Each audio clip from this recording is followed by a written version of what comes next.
back to Women Making Moves, where we celebrate the moves that women are making. My name is Amy Pons. I'm a Master Certified Life Coach and an energy healer. I'm joined today with Bynta Ernest. Bynta is a highly skilled public policy and development specialist with the government of Saint Lucia, with a combined experience of more than 11 years in the fields of international relations and diplomacy, gender equality and social inclusion, community development, human rights, communications, and public engagement. She serves as a policy advisor within the government of Saint Lucia in the areas of international relations, human rights, and gender. Bynta was previously employed as a Foreign Service officer in the Ministry of External Affairs for 9 years, specializing in human rights. In this capacity, she developed and facilitated training in human rights and gender. She also led the coordination of drafting of national human rights reports for international and regional human reports mechanisms and established the first community on human rights to report and monitor human rights within the public service. Bynta transferred to the Department of Gender Affairs in 2022, where she is responsible for developing and executing the National Gender Equality Policy, specifically gender mainstreaming within the public service.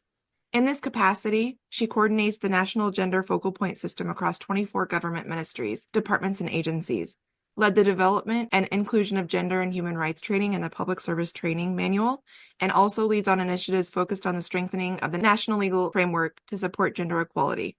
Bynta is passionate about the social impact sector and over the years has volunteered her time with a number of organizations both locally and internationally. She currently serves on nonprofit boards and also provides pro bono consultancy services to nonprofits both locally and internationally. Bynta has recently founded a social impact consultancy business, Rights-Based Solutions, which provides technical services to organizations both locally and internationally to support projects, programs, and policies which are focused on a more equitable and inclusive society. She's also heavily involved in community development initiatives through her membership in the T. Roche Development Committee, where she works on project development, communication, and stakeholder engagement.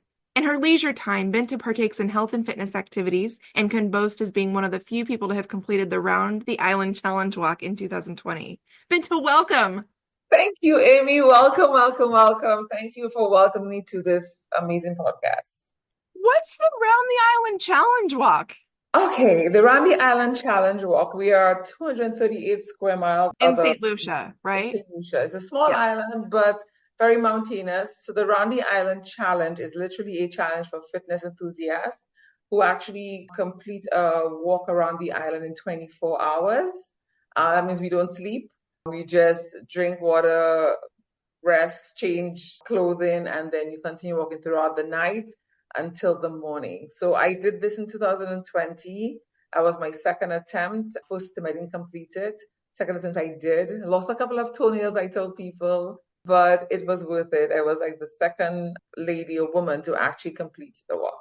So that was like really awesome. Wow. And that's annually?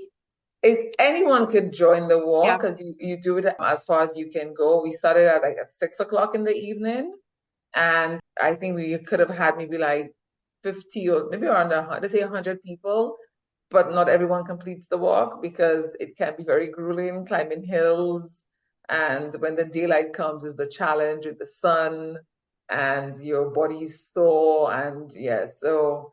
It was really a challenge, but it's, I guess, a metaphor for life in itself, that there are obstacles and we just have to trot ahead. So it was something I'm very proud of. Oh, that's amazing. Congratulations. Thank you. Do tourists ever want to do this?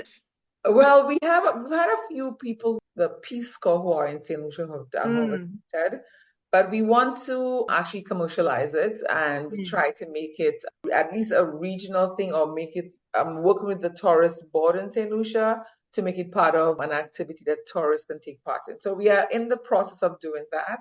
It was just started by 3 brothers who are fitness enthusiasts, the Michelle brothers, and they are in their 60s and fit as a fiddle and with muscles and everything.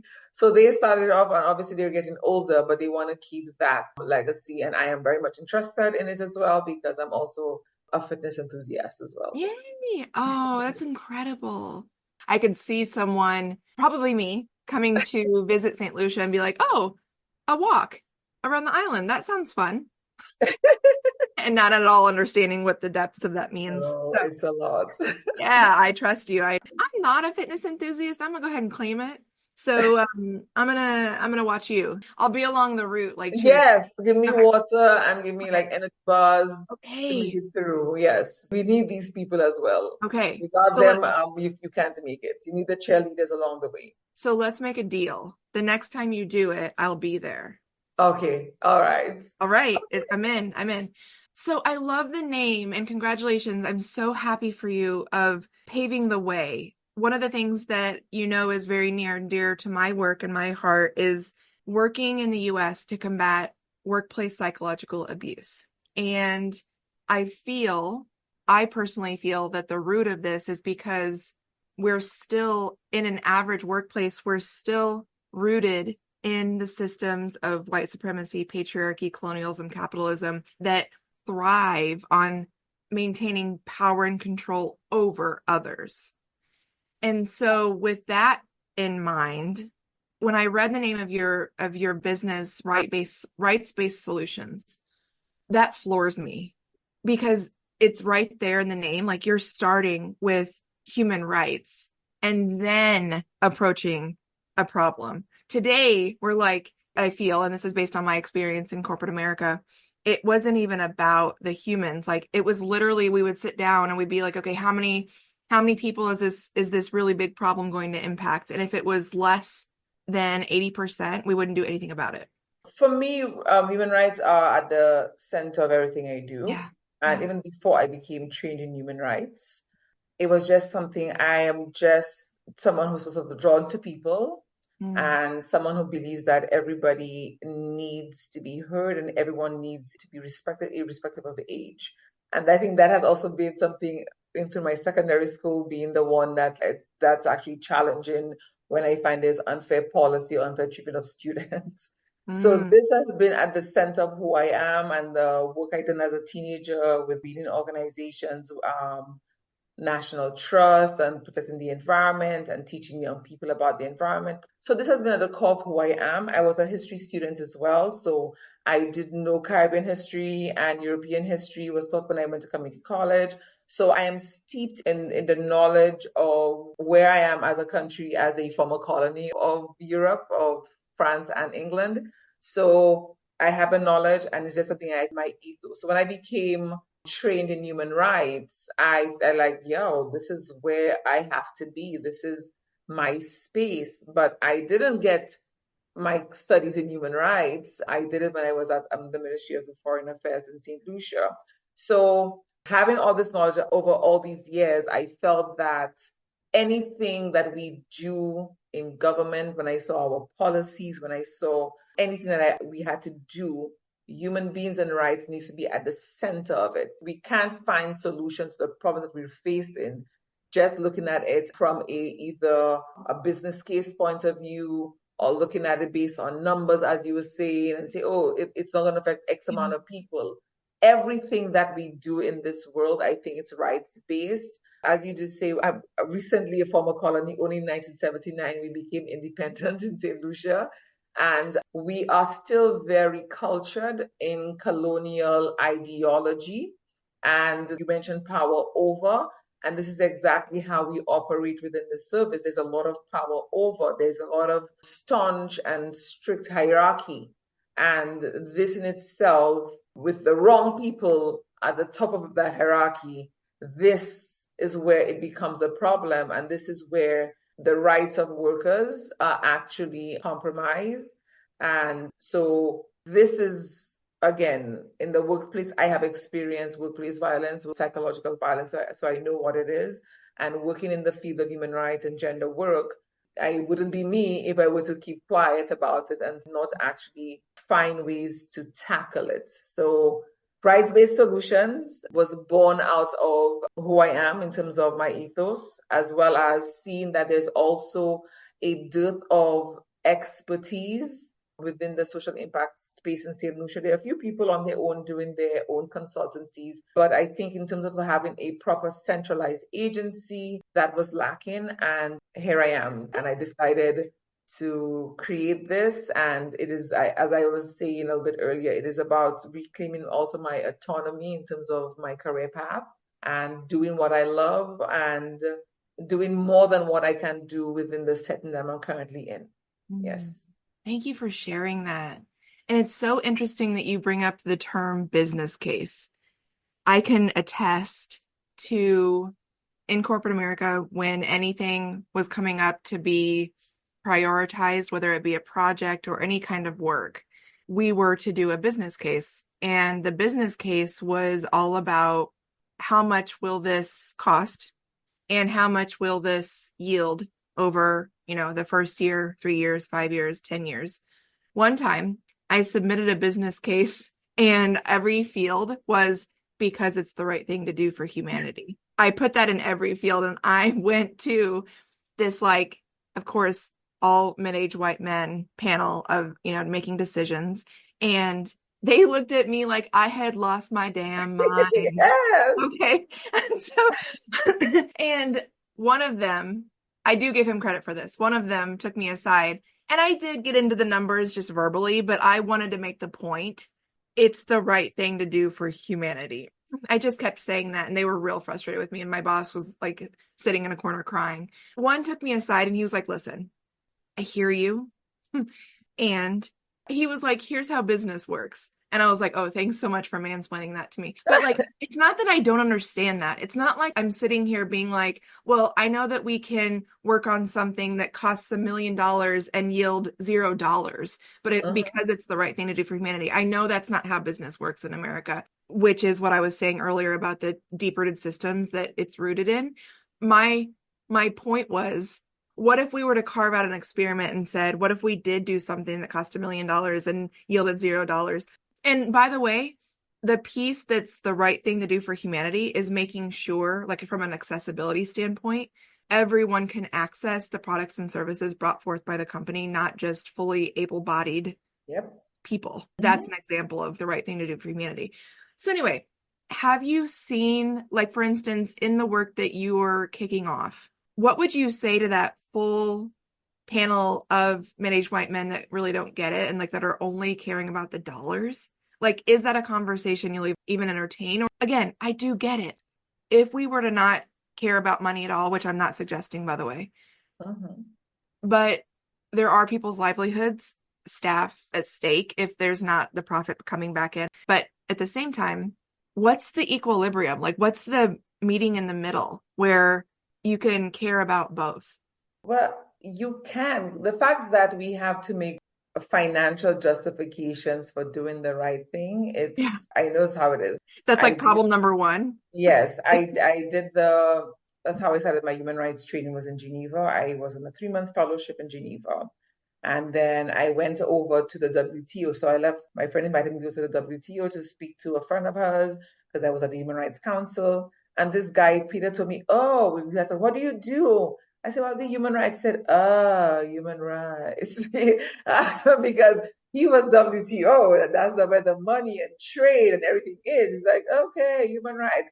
How do you sell this? It's like, yeah. So he was telling me I needed to sell it during the business case. But we all know that a full focus on profits and not the people involved in making these profits has detrimental effects.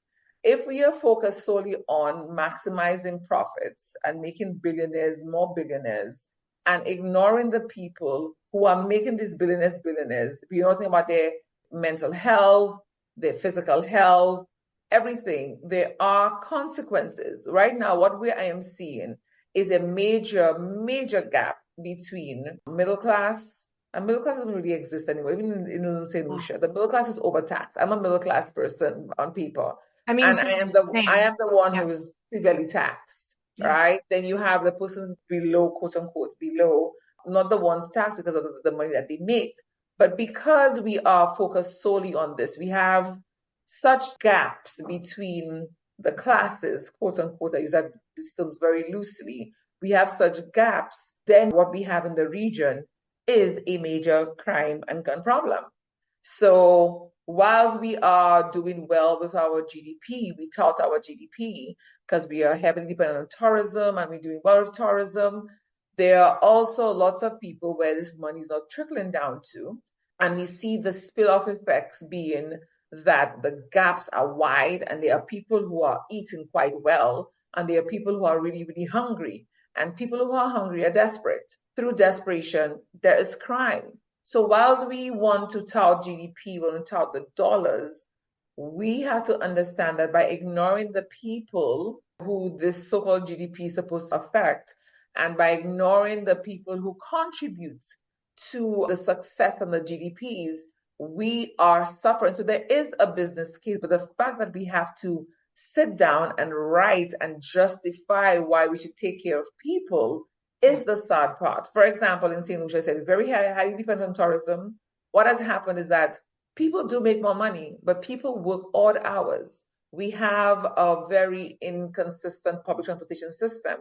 So we have lots of women who work in the sector. These women find themselves coming home very late, which means that now they're on the roads, they're exposed to all sorts of violence. So now they've realized that these people leave their children home on their own or with some stranger to babysit. So while this mother and parents are making money, then you have kids who are unattended, parents who are now vulnerable to crime by coming home late in the night, like 2, 3 in the morning, who don't have transportation to get home. So now I'm seeing we are now trying to focus on the care economy. And there's one hotel who actually decided to open a daycare for parents. It's like, whoa, yes. But that's only one hotel and only one small daycare. So the fact that we have to make a business case, to me, is the sad part. When we look at it in the grand scheme of things, as you said, is what's good for humanity.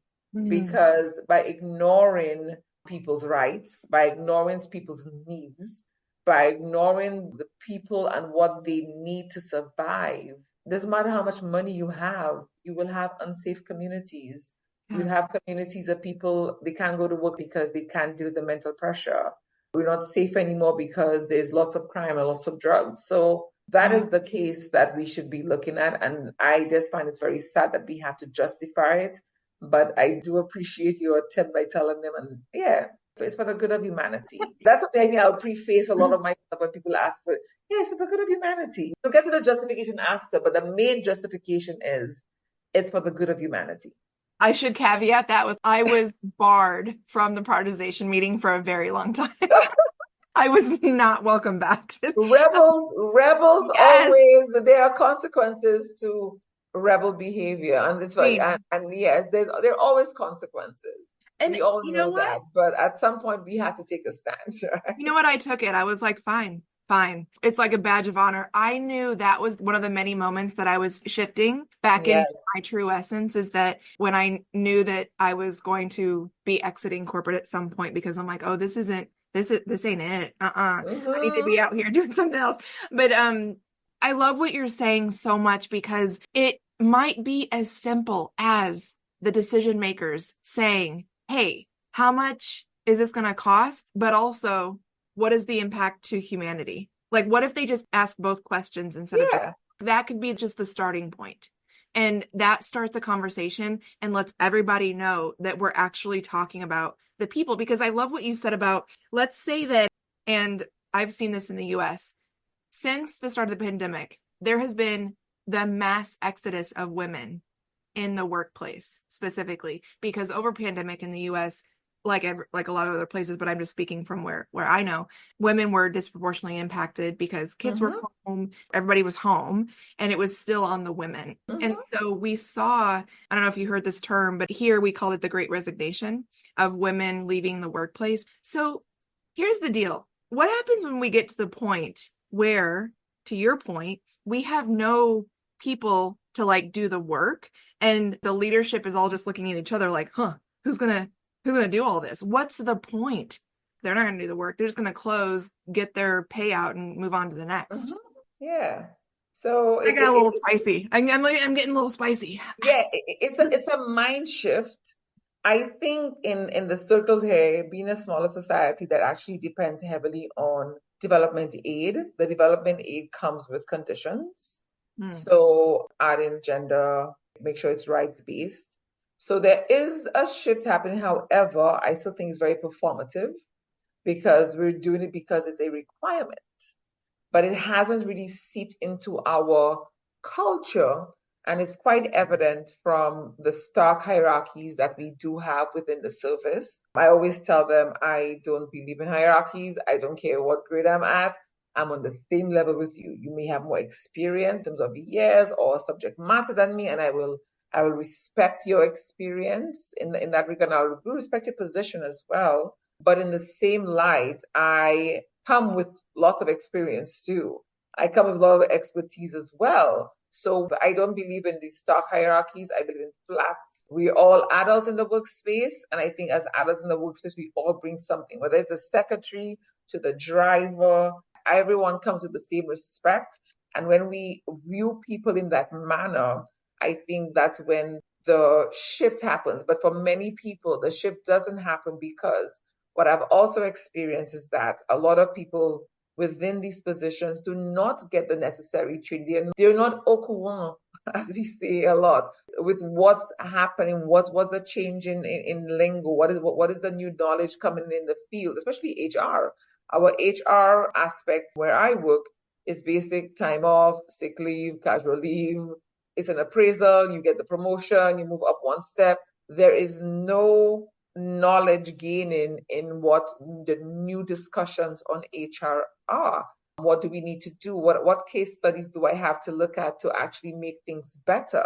And that has been my argument a lot in this space. If there is psychological violence, because we are trying to ratify one convention, I'm working with the Labor Department to ratify a convention on psychological violence in the workplace. Violence in the workplace. It's an ILO treaty, International Labour Organization treaty, which deals with violence in the workplace, and violence in the workplace includes psychological violence. And I have indicated to them, we have no experience with this. So therefore, we need to look at case studies. We need to put ourselves in communities of practice, hear what people are saying, how do we implement these things? And this is what is not being done. People are still going on the same modus operandi. It's very colonial way of doing HR, as opposed to understanding that HR has changed and HR is not just you clock in at 8, you leave at 4:30. This is not HR in this modern world. So while there are changes, I think, happening because I think it's mandated based on our development assistance, I think that there's a lot of systemic change that has not occurred because it has not seeped into our cultures yet. Nope. And I have this conversation. You beautifully articulated that. I have this conversation almost every day because I remind everyone more than one thing can be true at once, meaning there are amazing, well-intentioned HR people out there. Of course there are. And I find it to be true that you beautifully just said this. HR, like many other functions of business, don't serve where we are as humans in 2024, meaning HR was never designed, same as DEI, neither one was ever designed to understand nor create psychologically safe workplaces. That is way outside their domain. So I will post things and I will remind people, when you're receiving psychological abuse in the workplace, please know that HR is not in the business of protecting you. And a lot of HR people will get upset when I say that. That's not a slight toward you. You can be a well-intentioned HR person and still also not be skilled to handle psychological abuse. Both can be true. So I generalize that about HR because I find it to be a fact. That's just not a skill they were built with. And I like that what you said, that they are well-intentioned, because I do have a well-intentioned, very lovely HR person. She's so sweet and so calm and so nice. She is. However, I love that you said they're well-intentioned and they don't have the necessary skills. That's where people should be seeing that if now you're getting a lot of reports of psychological violence, recognize that I don't have that skill. Recognize that there's no framework available within my institution to help me figure out how to deal with this. Admitting that you have this deficit, it then would lead to you advocating for changes within management that, hey, we need to maybe ensure that there's training on psychological violence for HR officers. Let's develop a community of practice across the region, or develop a community of practice. ILO's regional office in Trinidad is who I have actually, because since I'm working in the Department of Labor, I have told them, the commissioner, let's go to ILO, because even if I'm a human rights person, I don't have that knowledge base. So I cannot pretend that I know everything. So I said, let's go to ILO, get the information, and ask and request for technical assistance. So the first thing is to always admit your deficits. And it's okay. As human beings, we don't have all the capacity or knowledge to handle everything. So admit that you have a deficit, a knowledge and skill deficit.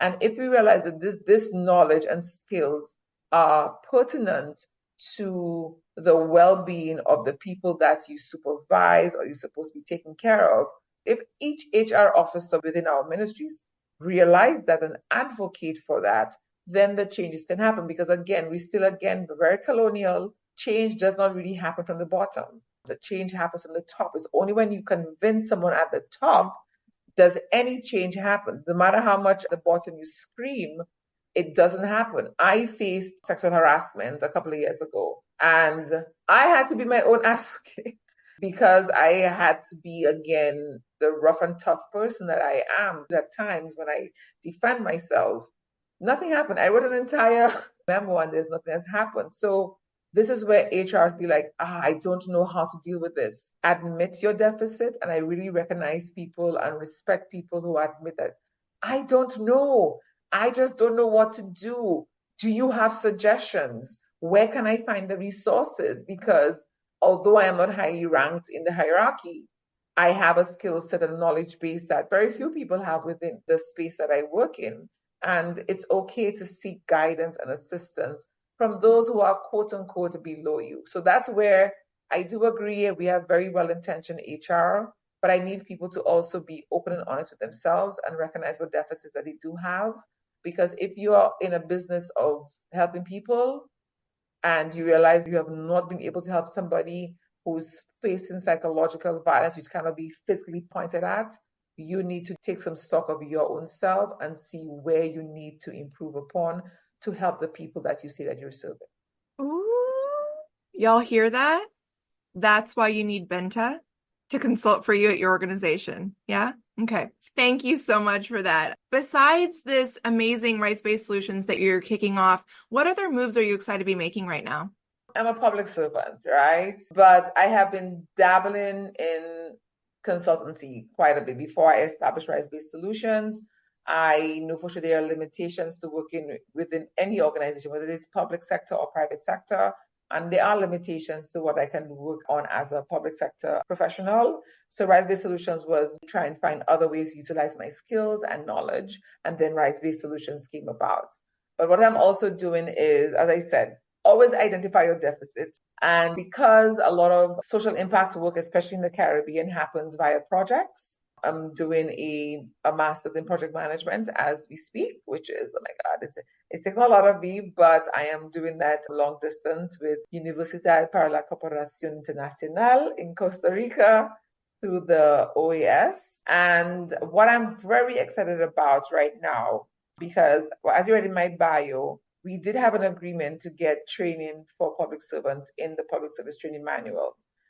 A pin has been stuck on this as management waits to figure out how that is going to be executed. But what I am excited about is I'm developing a curriculum for gender in secondary schools. And this was prompted by, I think, a friend of mine who just reached out to me. She's a teacher. And she wanted this for me to come and talk about gender to the students. I said, okay, fine, great, I love that. But that didn't work out. Then my cousin, who's a teacher, also reached out to me and I told her, great. So I'm developing a curriculum for secondary school students on gender, which include things like consent and especially gender and the media, especially young people who are glued to media. Everyone has a smartphone, everyone has a tablet, everyone has a laptop. So I am really excited. Coming up in a couple of weeks, actually, I am going to do my first gender training. It's going to be for a term with secondary school students. And hopefully I would want to reach out to the Ministry of Education to see how I can bring this maybe to other secondary schools, give them a proper package of what the gender program looks like so students can have more understanding. And my aim as well is for them to also have a lot of media literacy and for them to understand how gender plays a major role in how they conduct themselves as young men and young women in society. So these are the things I'm really excited about right now. I'll try to get my project management degree, and I'm working on an agile certification as we speak. Hopefully next week I do the certification exam, and I'm working currently on this curriculum for secondary school students. That's incredible.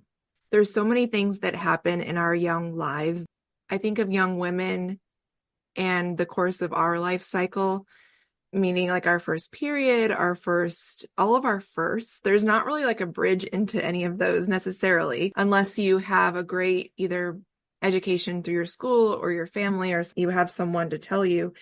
It would be amazing. Like, what does it mean to become a woman in your 20s and your 30s? Like, different hormonal things happen over those years. So I like that so much of what you're doing. And will this gender training, what about any young kids that might be identifying as trans? Well, as it relates to trans, because was it last year? I did a consultancy with, again, gender and human rights for young people. There were one boy was in the program and a couple of girls. So we have the generation, what you call it? Is it are they Gen X, Gen Z, Alpha? So maybe between Alpha and the one before Alpha. I don't know what the generations are, but they are much more open now, I think, Yeah. about discussing sexuality because kids are fed a lot when it comes to sex and sexuality via media. So we had one young lady saying, well, yes, I am bi, and she was very open and very confident. And I was like, wow, that age, I don't think I would ever be able to see that. When it comes to trans kids, I do not know whether or not, because we do have a society that is very intolerant when it comes to that. Even the word gender gets people's heads standing up. Yeah. They associate gender automatically with LGBT community, which is in a negative light for most people. But the curriculum is geared to make young people know that this is a safe space and as a safe space to express yourself, especially when we look at the social construct of gender and because I want to explore things which are taboo for men to cry, boys to cry, why boys are violent. So to understand that boys do have emotions as well and they need to express their emotions. So when boys express their emotions, society sees them as weak and they get teased, they get bullied. So I know at some point the issues of people who are gay will come in the conversation to let them know that, again, gender is a construct. These things are constructs, and the way in which we act, the way in which we dress. Because I always have to teach gender when I wear pants, and I'm so glad I cut my hair. I have a boy cut. So whenever I teach gender, I like wearing pants because it is not necessarily what people like traditionally how women should dress. Women shouldn't cut their hair. Women should be looking a certain way. So I want to bring the concepts of gender nonconformity. And if children do bring up the idea of trans, I will definitely not shy away from the topic. But I don't think that it is something that I'm leading with per se, but it will be in the conversation when it comes to things like gender nonconformity. Because in the curriculum, I also have what makes you a male or female, a man or woman, based on your chromosomes. And most of us have no idea what's happening with our chromosomes. We have an idea based on the fact that we look like a woman or we look like a man or like a boy, but doing a deeper dive in terms of what your chromosomal makeup is, no one knows. So these are the conversations I want to have because they will bring up the topics trans, they will bring up the topics of gay people, because they have no filters. But I also want them to know that this is a safe space. I'm not here to judge. We're here to discuss, to learn, and for me to answer questions based on my area of expertise and to know that there is a resource for you outside of school, because sometimes schools can also be very conservative when you have teachers who are very conservative. And I was a teacher before, and if you were teaching family life education or health education, and there were teachers who would never taught the reproductive system. They literally skipped over it. And a teacher had me teach her class because I was more open. I was a young girl, I was 19. So we have conservative teachers, and hopefully that I can be a resource as a gender professional, as a development professional, as an educator as well to young persons. You're taking it back to like reproductive systems because, for instance, I was only taught as a young woman, a young girl in school, I was taught that I have parts to make a baby. That's really all that I learned about. Yes. It wasn't about like what was actually happening inside my uterus, which was like my lining shedding because the egg, it Yes, wasn't all of that. And some people are like, well, maybe kids can't understand that. Well, maybe they can. they So can. I like how you're taking it into a place where we actually understand the physical or the biological parts that we do have. And it doesn't have to be tied to biology if you decide later that that's not you. Great. Yeah, Like go do yeah. you. Speaking of gender nonconformity, I want to go to a post that you made recently on LinkedIn, and it was a really hot worldwide topic. It's a repost, and you said patriarchy supports only one version of womanhood and for sure supports its original version of itself. And this is in reference to the Olympics and Amon Khalif, and then also Stephen Van de Velde, who was supported as a rapist. Tell me more about this post and how you felt about it and this whole experience that unfolded. Yeah, because she didn't look like a typical woman, but I knew she was boxing. She had cornrows. I have no idea what she was supposed to look like, right? Patriarchy does support one version of womanhood.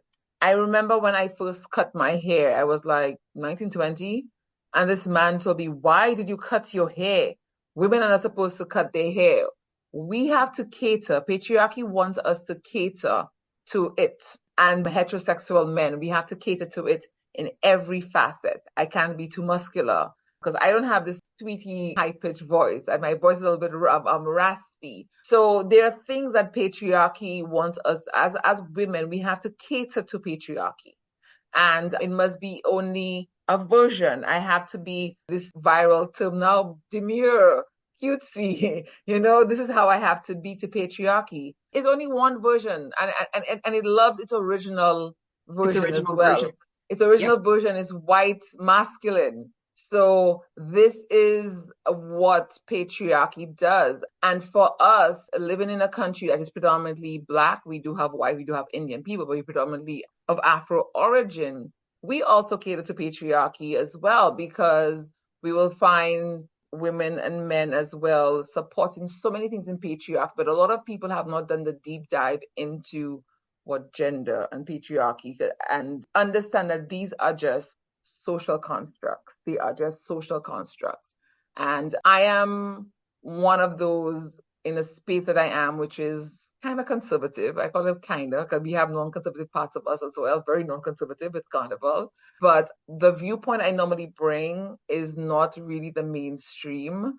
And the viewpoint that I bring when it comes to things like gender, when it comes to things like equality and ensuring that we dismantle systems and we dismantle the colonial system that we are in. And I always say we wanted to fight for our independence from Britain and from France. And we always say we're independent and we don't believe this colonial, we always dog our former colonial masters. But yet still here we are retaining a lot of these colonial mindsets, colonial laws are still maintained and we're digging our heels in, and colonial versions of what men, women should do and should look like. So being in such a space is kind of it's kind of hard in a lot of the sense. There's a lot to do. So thank you for sharing that. As we start to wind down, we touched on this a little bit earlier about the how, but what I'm seeing in my work, and you touched on this a little bit, is that as humanity, we're at a fever pitch, a tipping point, a fork in the road. Like, where are we going, folks? Like what I'm seeing in the US, we have 5 big generations all in the workplace. And that's one of the rare spaces that they're all in all the time. And there's this massive clashing and shifting and upgrading and leveling up. With that said, knowing that there are people that only feel safe and thrive in a colonial setting, hierarchy, the staunch hierarchy of power over, and then also knowing that there's like what I'm seeing Gen Z coming in and saying, nope, I'm not doing that. And then millennials, we're either, what I meant elder millennial, we're either like keeping our fingers in the dam or we're unsubscribing and doing our own thing. What would you say? Like, what's the first thing that like any organizations or any communities that have all of these different layers, lived experience, generations, belief systems, what's the very first thing that you would say to try to get everybody to understand not only we have more in common than we have apart, but also get on the same page to take a next step forward back toward humanity? What does that even look like? Before you finish, what I was thinking, first of all, is that I think technology has created such an awakening for us as human beings in general. And it has provided us with, for me, there's so many perspectives out there. There are perspectives that things that I learned as I became an adult. So I didn't grow up with laptops and internet. So there are a lot of things I actually formulated opinions and viewpoints as I became more educated. I read more, I used technology, etc. And the fact that I am definitely not a Gen Zer, all right? But I look to Gen Z a lot. I love the bravado of Gen Z. Gen Z, there are times Gen Z is a little bit tempering, but I love the bravado of I Gen love Z. it. And I love the fact that Gen Z is telling like, nah, I am not standing for this shit any longer. Ah, We who are older should always know that there's always, every generation rebels against the one previous.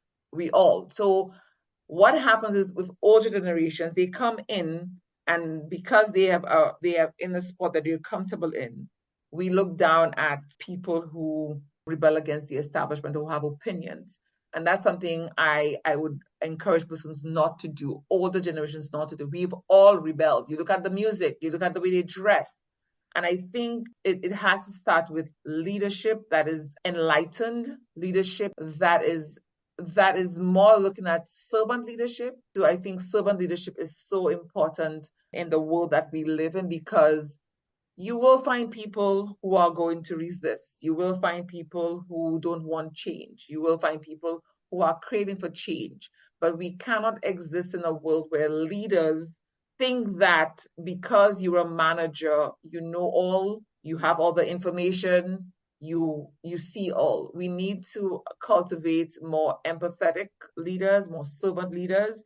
And I think when we have such leadership views everyone, all the generations coming in with things which can benefit and can be beneficial to us all. I think yesterday I posted on my status on my WhatsApp the echo chamber, because I was in this group and like everyone is just high-fiving each other, and it's like, no, the comment made wasn't a negative comment.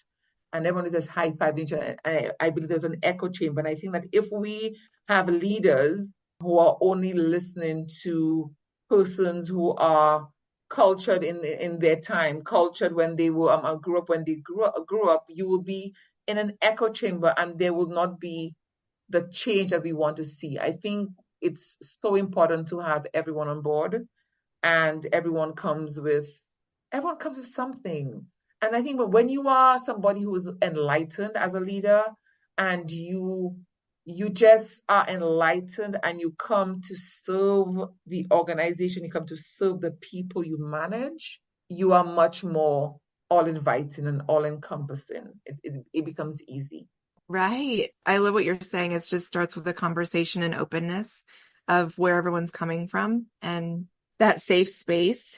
It's rare to have, but as a leader, you can create that. Yep. Speaking from lived experience, I mean, that's Yep. what I led with, and that's part of why I'm not there anymore because it wasn't welcome. So, closing remarks as we wrap up. My closing remarks is, first of all, thank you, Amy.